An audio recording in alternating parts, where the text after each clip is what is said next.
Hey everyone, it's Nick with Us versus Herd. Welcome to the live stream. Appreciate everyone that was waiting. If you're here right now, say what's going on.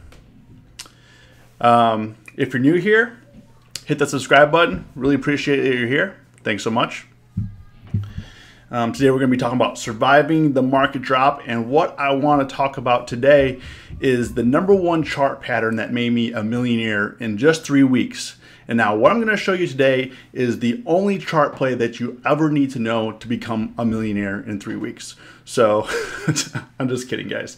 I had to. We were talking about some of these other guys, but I couldn't. I had more of a spiel to go through, but I just couldn't keep a straight face there. In times like these, in the market, a lot of people made money today. A lot of people lost money, so it's nice to laugh about it.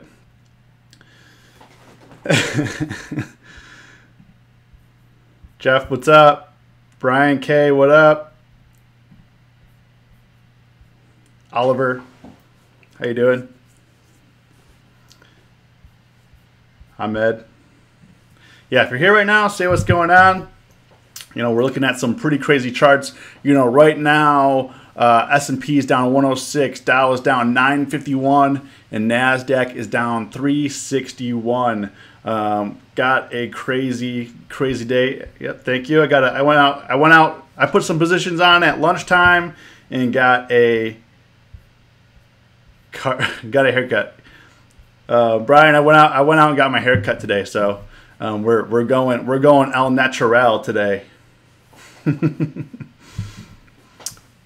Joe, no new trades for you. Nice.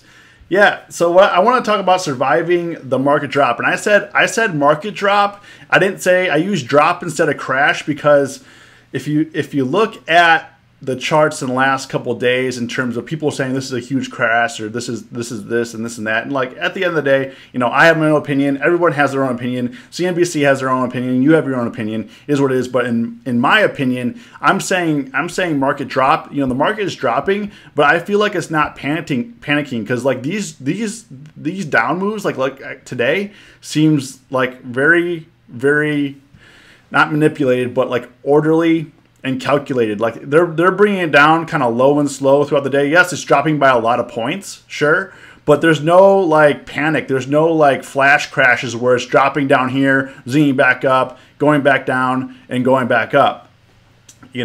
So that's why I use the term drop versus crash, because I don't think this is a crash. This is a very orderly way down. And like always, we take the stairs up and we take the elevator down when it comes to trading. So that's why shorts clean up in a very short period of time. However, shorts bleed money for a long period of time, because they're taking the stairs up with the bulls, and then they're getting paid right away on these legs down. And obviously it's painful if you're a bull watching these go down. Sammy says, worst day ever. Yeah, if you're here right now watching the stream, say what's going on. I want to meet everybody. Cobra, Commander, nice to see you again. Manny, you doing? Greg, Microsoft puts are making me rich. I've been so busy at work I couldn't sell before market close. I did have a Microsoft position on today. So anybody here, are you guys all part of our options trading group? Let me know. I posted all my trades in there today. Apple down 5%, no big deal. Jeff feels totally like a natural adjustment rather than a panic crash. I agree. Richard, what up? Baron, how you doing? Nike got you today. So if you guys been following the last couple days, like I've been adjusting, because a lot of the positions that I had on were before these down moves, like Amazon right now, kind of bag holding, obviously. But to kind of go through my trades today, I'm actually up 269 on the day. I'm probably not up that much. I'm probably up like $200 or 230, I would say. And the reason why I say that is because this Amazon. Actually, let me adjust my view here, so you guys can see. These. This Amazon trade right here, I think I'm down more than 61. And the reason why it's saying I'm down 61 is because they're a bit illiquid options. I'm pretty sure I'm at max loss now after today. I mean, it's down. My max loss on here is 125. It's saying I'm down 61. I have this on for next week. Obviously, I've had this on because I put it on when Amazon dropped 100 points in like a week. So that was a good time to put it on. And apparently, it dropped 125 points just today.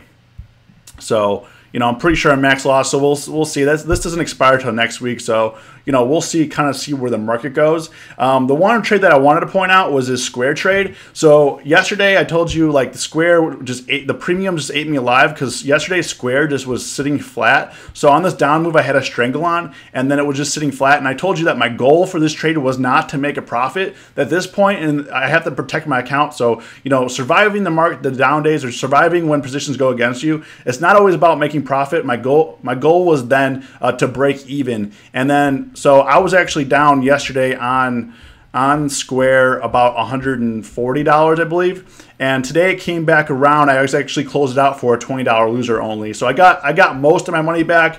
Unfortunately, for me, I probably should have kept that on, and it had some more down move action, although it was kind of flat towards the end of the day. But however, kind of like to zoom in what I was looking at here on why the reason why I closed it is yesterday. My goal yesterday was to change the goal of the trade. It wasn't to make a profit. Was to get out break even.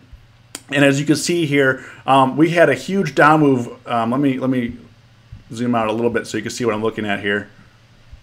This is when I took the trade off. I'm going to try to zoom in here. So what I was worried about, we went down from 87 down to 81 in 30 minutes. And I'm like, man, that's crazy. I'm near break even. And then it went down even lower to like 79. And then it was bouncing up. So I had the $80 puts. It bounced back. It was going down and then it bounced back and then it looked like it wanted to rip up. And if we had as it went down so fast, it could easily Square could rip up just as fast. So that's why I took the trade off, was to protect my account. When you're trying to survive a market crash or down days or whatever the case is, when the goals for the trade change, like yesterday I was almost a max loser and today I got back most of my money. So that's why I took the trade off, and it was too high risk to keep the trade on. And looking at it, definitely could have made a lot more money. Alibaba was a trade that I put on yesterday as well, and it came into play. I let that go. I had the 140 puts. I let that go. It was I believe $120 winner, and I could have kept it on, but it looks like most of the day it was sideways. So you got to be careful about that. Actually, it was. I'm sorry, I didn't get the 140 puts. It was the 143.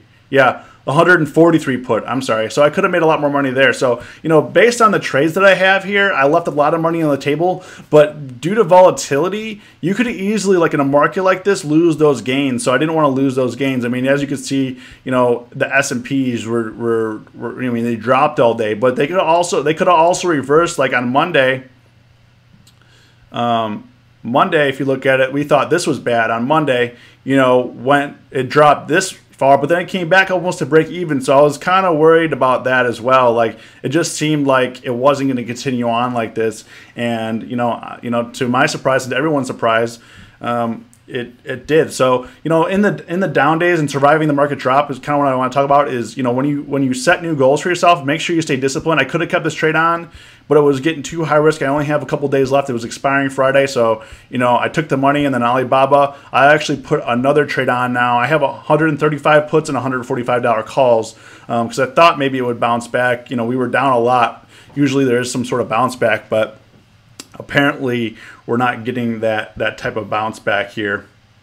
Another couple trades I did do today, like Microsoft was a quick trade here. Microsoft I put on for $1.18, and right before it closed I sold it for $1.92 on this account. So a quick was that $75 winner there. Microsoft I put it on here I bought the 110 call and then the 107 put, so it was skewed to the bullish side and it just broke down right at close. So I took my profits because I was kind of riding a lot of things there. PB, what's going on? Hey, if you're new here or if you're watching this, say what's going on. I'm trying to meet everybody.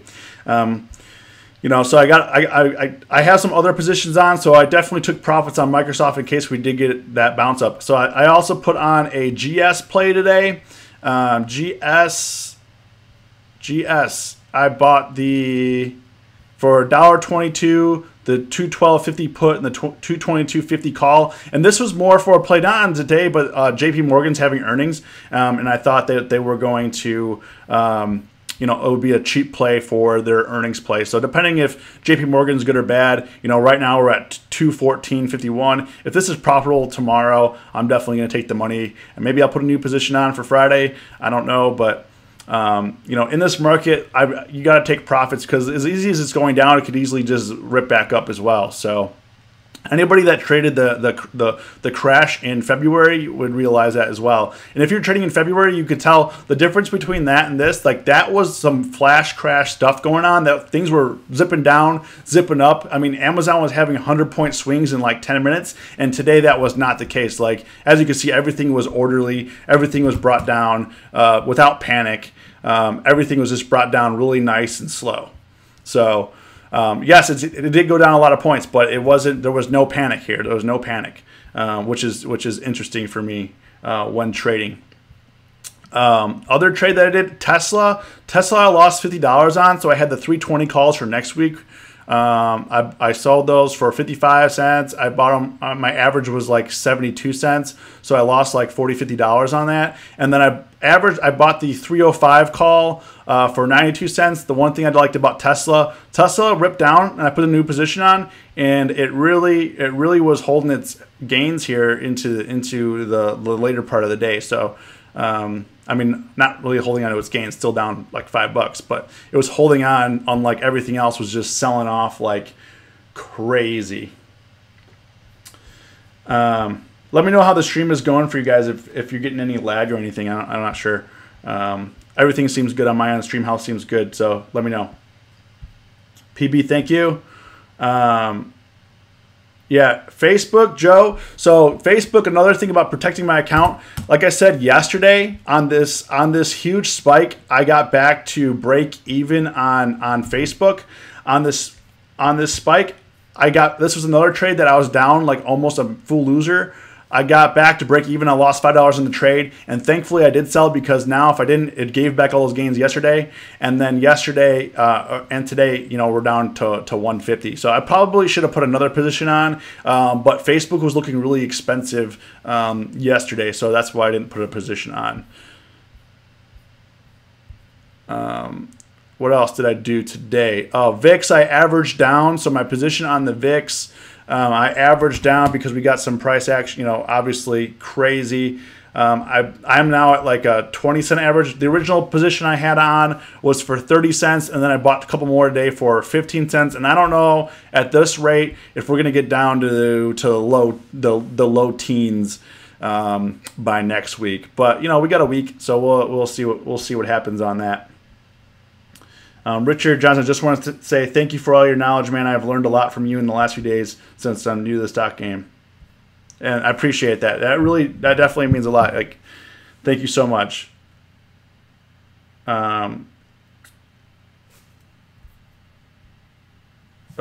Joe, the reason why some of your posts get censored is because you post link. I went over this yesterday, so I don't think you were here yesterday. So the reason why your posts get censored is because you're posting links to charts, and I automatically block links. And the reason why I block links is because I told you guys yesterday is that hundreds or maybe even thousands of people put their Robinhood referral links. It says join Robinhood, we'll both get free stock, and it was just really hard to delete all those comments and everything, and Facebook didn't do a really good job at flagging them as spam. So I actually anyone that leaves a comment that has a link in it is automatically like held as spam. So I apologize for that. Jeff says every chart you're showing has an almost identical downward pattern.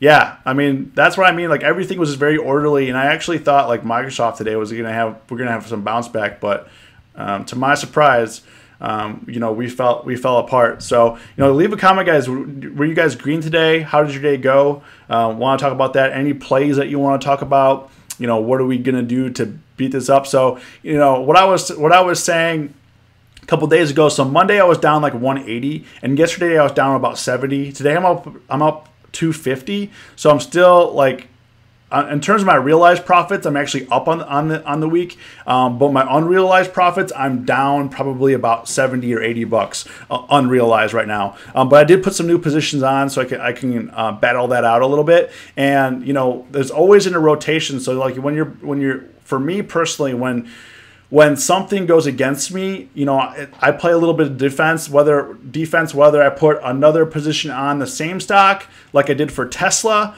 or like for Facebook, I put another position on something else. So I got out of Facebook for break even, but then I traded something else to minimize those losses. So like for me, it's always, obviously the goal is when you put a trade on to make a profit, but obviously at some point the trade is going to go against you.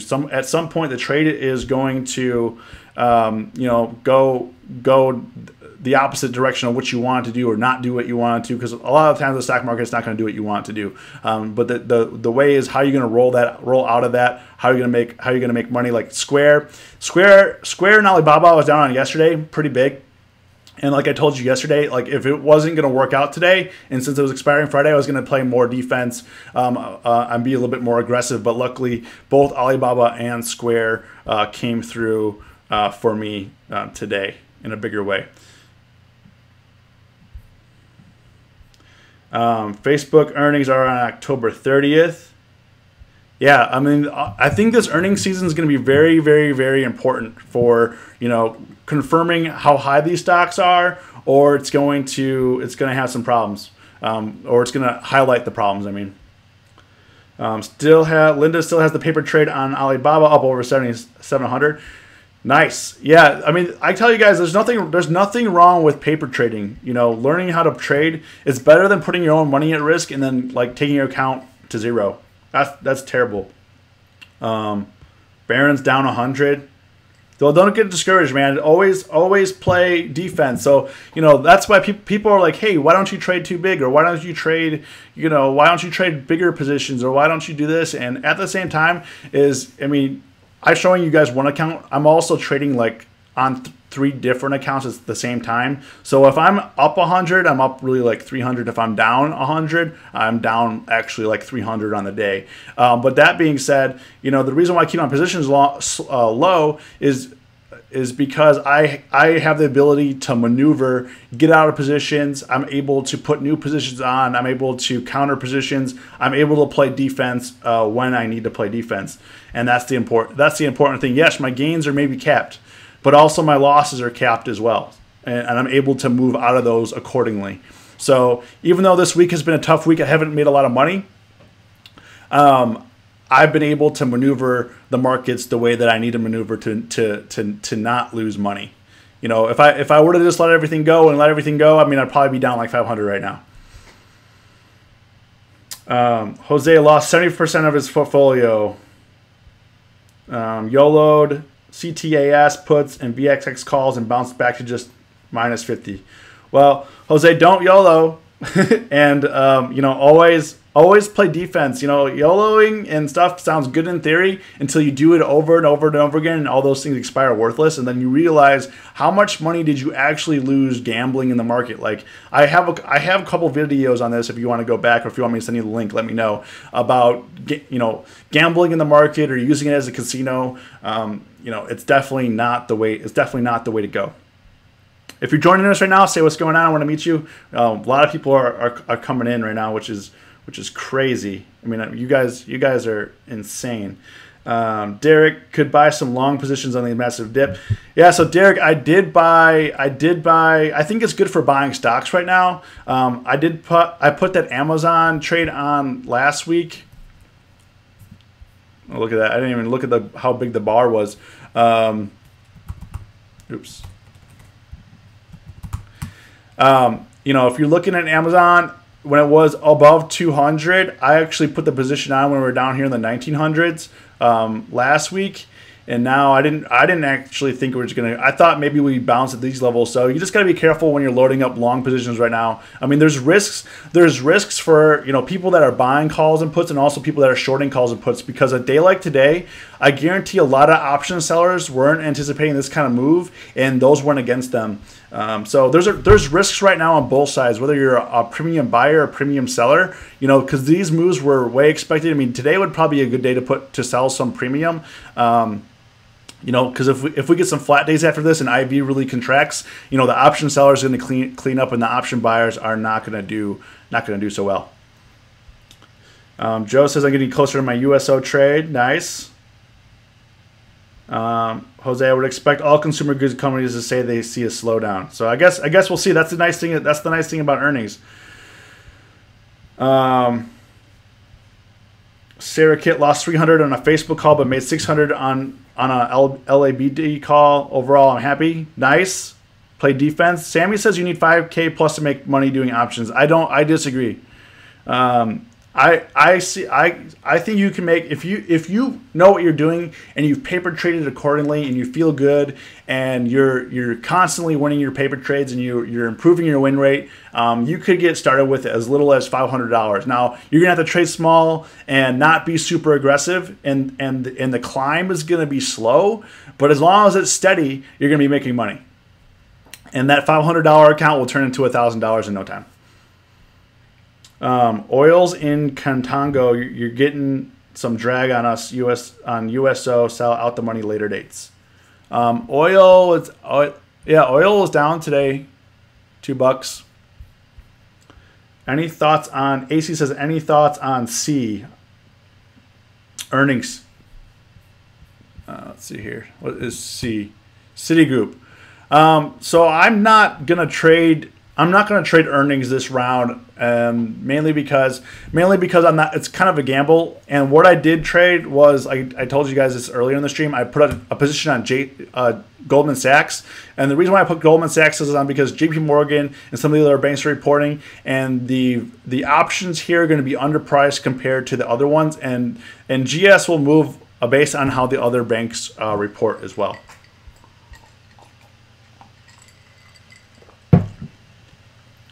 Crypto says I'm down 150, but my positions are still live. Good.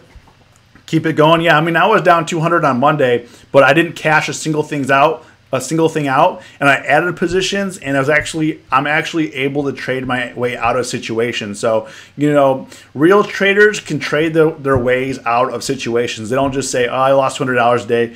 You know, let's close the doors and do it." Like, the stock market is a war zone. You gotta battle it out. People want your money. They want the money in your account. It's up to you whether you're going to give them your money or not. Jose says my Robinhood account is 100% discretionary. Okay. George finally caught the stream live. Hey, what up, George? Nice for you to join us. PB lost too much these last 2 days. Well, PB, are you doing anything to battle back, fight back? Fight back, but don't get like super crazy. But you can do something. YOLO Fire, I heard my name. We were telling people not to YOLO. So if you like to YOLO, you know, Apple seems like a bargain right now. Daniel, what's going on? I got a couple chats going here. Juan, what's up? Joe says, this drop should be a lesson in why you don't trade big. Yeah, I mean, people that were trading, I think I covered this before, but people that were trading on this huge drop. So actually in January, I had one of my biggest months ever trading. And that's because it went up every day. It was very predictable. I went up. But look, it gave it all back in February and it went back to October levels or below October levels here. So, you know, if you're trading big, so like one of the mistakes a lot of people make is they get really cocky and they start making money. They're making money. And while they're making more money, they say, okay, well, I made $100 on this trade. What if I double the size and make $200 on the trade? Okay, great. I made money. Now what if I double my size and I can make $400 on this trade? And then soon they keep snowballing and they have this they start getting bigger position size. And then what happens is they actually end up giving all those gains back in this period. So, you know, for the last month or 2 months that you're making some nice stacks, you actually then lost all that money and all that profit and all that time. So, you know, if you're a consistent trader, you're consistently trading with the same size, no matter if you're doing well or if you're doing poor. Richard says, what do you think of Chipotle? I made a few bucks today. Nicholas Mister, what's going on? Adam Barros. Chipotle, I was actually looking to put a trade on Chipotle today because I liked the action on it. Actually closed down. Probably glad that I didn't. I was actually looking to put a position on here, but the way it closed, I'm actually going to wait here. And what I'm thinking of right now is like we're kind of up here right now, and I know this is not really fair to the chart. The 1 year chart because it's been so choppy with their sicknesses. But right here, if it doesn't get a bounce here in like the 20s, I mean we're going to be in trouble here. And Chipotle, you kind of have to go to the 2 year chart because I mean this used to be a $700 chart stock, so you got to go back a couple of years to understand where the support is, and really no support until like the 400s back here. So right now, I think Chipotle is in a dangerous spot. IV's pretty high right now. So if you can get good pricing, you can put a nice strangle on if it does push back up to 460. But otherwise, it may be in danger to go down to 400. It really depends on how the market does. I don't actually know when they have earnings coming up here. Let's see here. They got earnings October 25th. So. I mean, you might be able to get something good on here. I mean, last time, 2 quarters ago, they killed it. Last quarter, they did, let's see, what did they do? They beat earnings as well and it went up, but it gave it back. So, you know, they're probably doing well as a company, but it's hard to say based on the pattern here. So just be careful. If you're shorting it, just be careful with earnings coming up on October 25th is really all I want to say. Thanks, Sammy. I appreciate your feedback. Joe says, think if you made a small short bet and square at the $100 high like the one guy who spews here said to do. Guy said he was taking it to 81. Well, Joe, did you do the trade or not, man? Did you short it? Did you short 85 or 81 when it was at 100? If not, can't say anything about it. Juan, what happen if your Robinhood account get marked as a pattern day trader? Will you be able to, so yeah, it's per account. If you're marked as a PDT or pattern day trader, you're not able to trade on that account for 90 days. They lock you out for 90 days. However, if you have another account, Tastyworks, TD Ameritrade, or E-Trade, or whatever, you could trade on there. But you don't want to you don't want to get in the pattern of doing that. Like, you don't want to do that because, I mean, it's not worth it to day trade. If you have under 25K account, it's not worth burning all 3 day trades. You have to readjust your, if you're in a position where you need to burn day trades, you need to readjust your strategy and not having that many trades on. Adam bought Amazon calls for $18.50. Let's hope for a bounce back. Yeah, I mean, I think the market's anticipating a bounce back, which could be dangerous. You know, Amazon right here, let's look at Amazon. I liked it when it came down 100. And you know what they say, hey, if you liked it at 1900, you definitely are going to love it here at 1700. So, you know, in terms of support, the thing is, there's really no support. Amazon has just been going up all year. It's hard to say if they could bring this down or not. I mean, the thing about Amazon, though, it is a growth stock. There's always going to be buyers for Amazon, just depending on, it depends on what levels they're going to drop it to where people are going to, where the buyers are going to overpower the sellers. But it may be getting there soon. 1670, 1650 area does look good as well. I don't know. Can it go down another 100 points? I actually didn't think it was going to go down 200 points, but it did. It actually is down. It's down 250 points. So, Glenn, what's going on? Samuel says, I take the day off trading after a winning day just to make sure I don't get greedy. Yeah, I think it's good. I mean, what I do, if I'm consistently winning, I don't really take a day off, but if I'm consistently losing, I take a day off. So, and the one way that I if I'm winning a lot, on like one, let's say, one particular stock, you know, sooner or later it's going to bite you. So I usually stop trading that stock for a little while if I keep winning on it. That's kind of like my version of taking a break. But if you're able to control your emotions, you know, I'm pretty good at controlling my emotions, not getting too emotional about my investments, and that kind of helps that, you know, want to keep my position size small. When things go against me, I don't get too concerned, and I can trade my way out of it. So I don't trade with having like super significant losses. Like I know like a lot of people or like a lot of gurus say, hey, we lost, you know, I've lost $50,000 at one time. I've lost $100,000 at one time. Like those people, like they say they make money quick, but they lose it. They lose it very quick as well. Joe says, sure, you can, as long as the trade is called before the fact. I didn't trade the weekly square puts. Okay, AC, do you pay attention to post and pre-market moves? If so, could you do an explanation how it affects your decisions during market open? Might be a good idea for a video.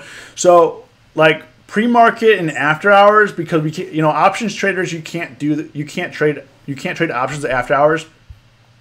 I use it kind of as a guide for what positions I have currently. I don't really use it for like buying opportunities, because a lot of times what happens is, let's say pre-market we're down and I have puts on something that are currently going to be in the money. I'm actually looking in my mind like, okay, what's my exit strategy on this? Is it hitting my exit targets? Are we going to get close there? And I kind of use it to understand what the sense of the day is going to be like. What kind of action we're going to have throughout the day? Because a lot of times, like if we have big gap downs, a lot of the time that reverses, or a lot of times when you have like big gap ups or the market's really green, pre-market we give it back. So I usually use pre-market and after hour. I really don't look at after hours because I don't really care. I mostly look at the pre-market numbers to determine if any of my positions are going to be profitable, if any of my positions are going to be hitting my targets. If so, then I kind of prioritize, okay, I need to take off, like, let me say, okay, I'll take off Alibaba first, then I'll take off Amazon, and I'll take off Facebook. You know, if there's multiple stocks hitting my targets, that's really what I use it for. I don't really use it for a guide for buying or selling new positions. Mostly just looking at it to close positions that I already have open if they're hitting targets or multiple targets.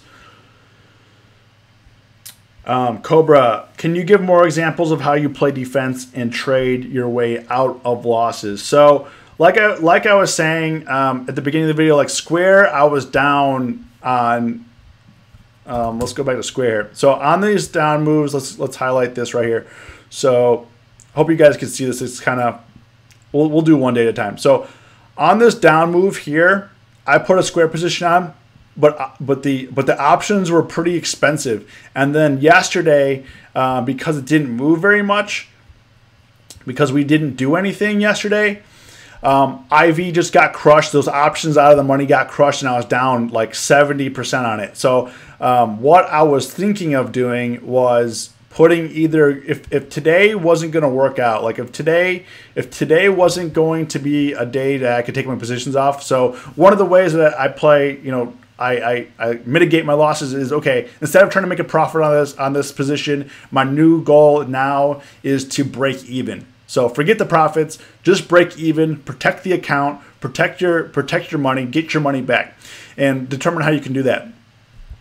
So, you know, today I was able to get my money back. And what sometimes I do, let's say I think it was like last week when we had a couple red days on Alibaba, I'll put another position on either the same stock, like Alibaba.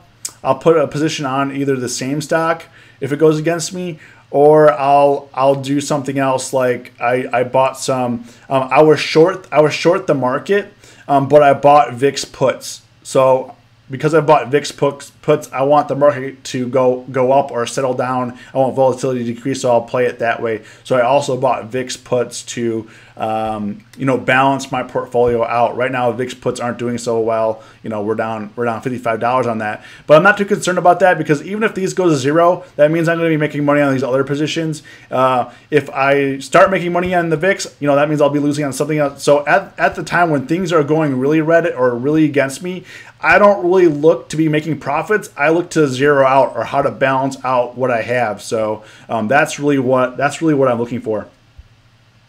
Yeah, Glenn killed it on Microsoft puts. Yeah, I mean, I put a position on Microsoft today, right in here. I put a strangle on. I wasn't actually thinking it was going to pay off right at close. I took it off right at close. I probably should have kept it on, but I have a lot of other positions on right now, and I didn't want to increase my risk. Right now, I'm taking profits when I have the profits, especially when the profits were that easy to make. Because as you know, anyone trading, profits aren't always easy to make in the market.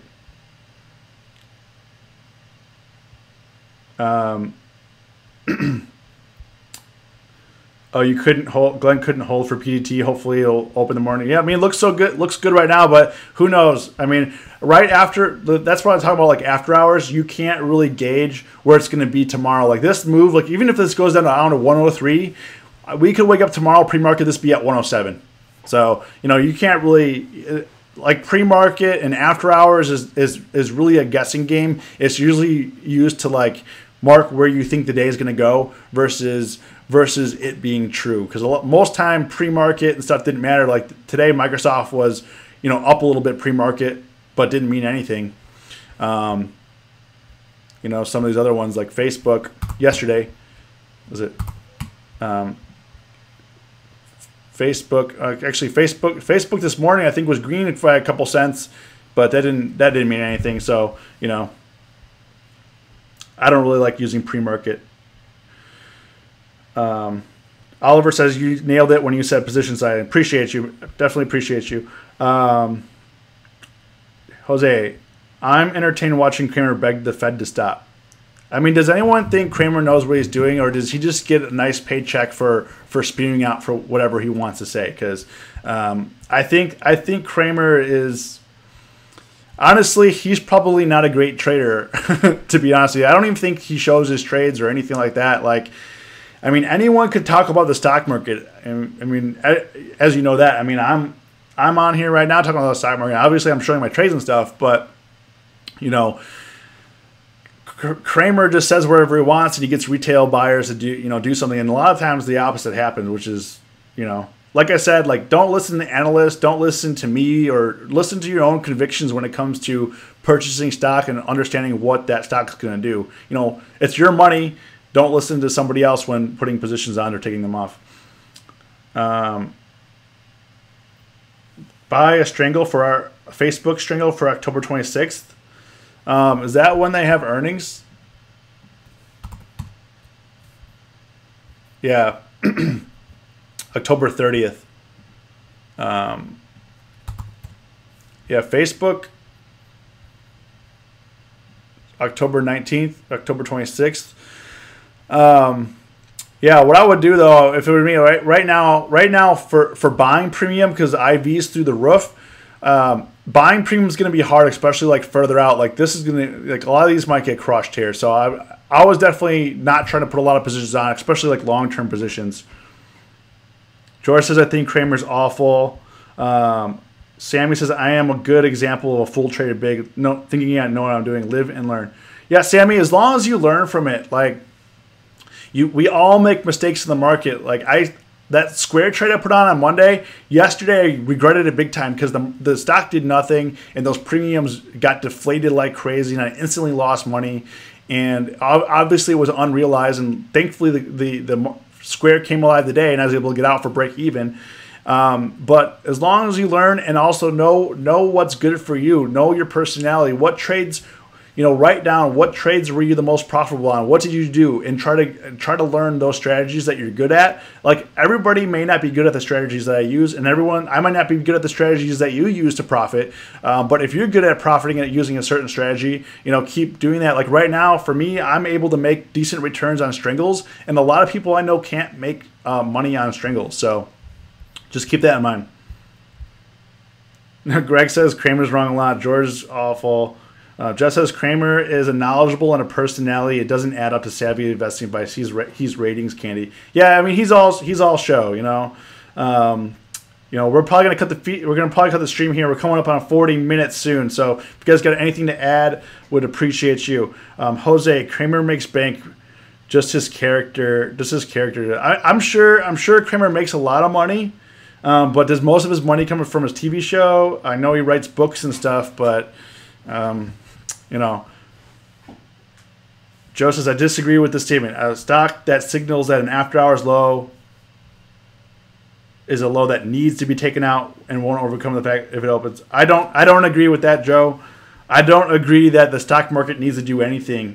I don't think that, you know, just because it has a pre-market low or pre-market high that needs to take it out. I don't think that's true at all. But that's my opinion. I mean, trade the way that you want to trade. If that strategy is working for you, great. But in my opinion, that's not the way to go. Amazon just announced they were adjusting their recent pay hike to cover their bonuses that they initially canceled. Yeah, because everyone was complaining about that $15 an hour, and then they went back to getting their bonuses back. Yeah, nothing's free. Nothing's free. Sarah, don't feel bad. I've paid thousands in losses, but I'm learning the cost of knowledge. Experience is the most valuable thing in the world. Yeah, I mean, when it comes to losing in the market, if you learn how to be a profitable options trader, I mean, this is something that will feed you the rest of your life. Like don't get discouraged because you lost for a couple of weeks. Think about the long term. Think about how many years you have left to live. Think about what this could do to your life over the course of the next 20, 30, 40 years. You know, that's what you really need to think about. I like getting the lessons and experiences of the market. I'm in this options game for life. Crypto, that's the mentality that we're looking for. Yeah, that's, you know, if you're looking, you know, for quick money, you look for consistent returns over the course of your life. That's the key here. Jose says you're greater than the financial education channel. You're the best.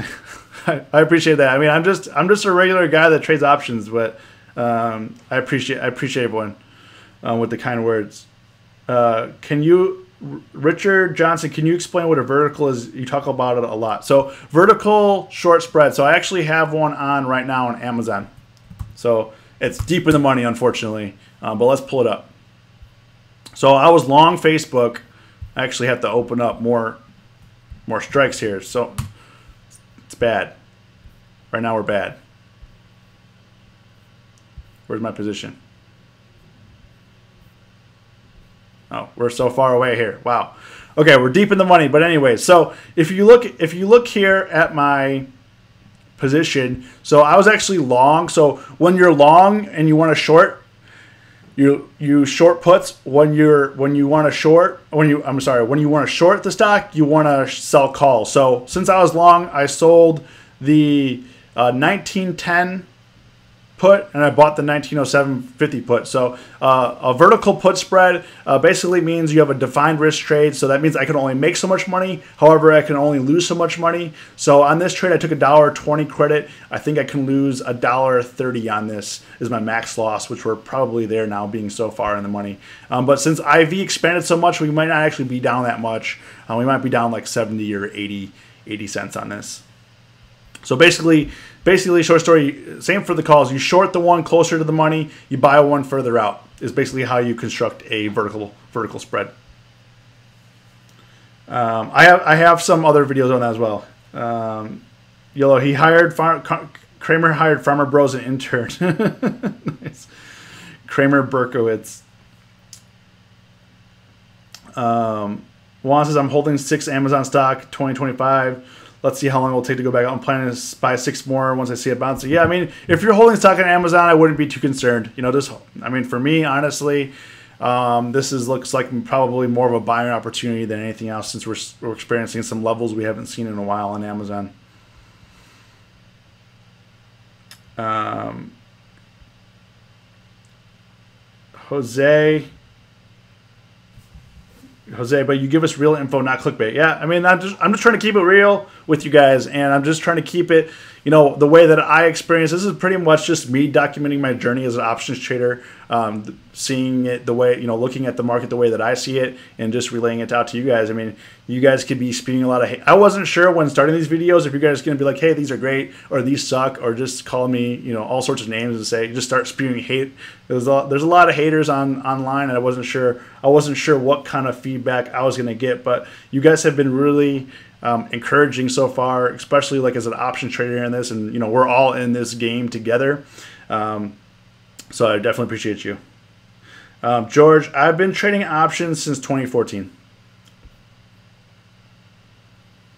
Crypto, my kids can inherit my options knowledge in the future. Yeah, crypto slice. That's what I'm telling you. Like, my parents didn't teach me anything about the stock market. They didn't teach me anything about options. I learned all this, and hopefully for my kids, they're able to take what I do here and apply this knowledge and do that. I mean, I wish that I learned all this stuff long time ago. A long time ago. Excuse me. 45 minutes in. Got my water here. Woo. Yeah, just knowledge lasts forever. Jose, have a good one. I'm gonna go cry myself to sleep. Don't cry. Learn from this. Learn from this. Grow from this. You guys will come out on top. I guarantee it. You guys will come out on top. If you learn from this, you're gonna come out. So I appreciate everyone here. Thank you so much for watching. If this video was of value to you, hit the like button. It helps me out a lot. If you're not yet a member of our options trading group, I post my trades in there. Join that. The link is below. So if you guys have a great day, let me know. Let me know in the comments if you have any questions after this video. If you have any other thoughts, I read every comment. I respond to every comment. I'm not trying to go Hollywood or do anything crazy. I just want to get to know you guys. And as we trade this volatility, things are going to be real interesting. People are going to be making a lot of money here. But you got to learn from your losses here. So you guys have a great day.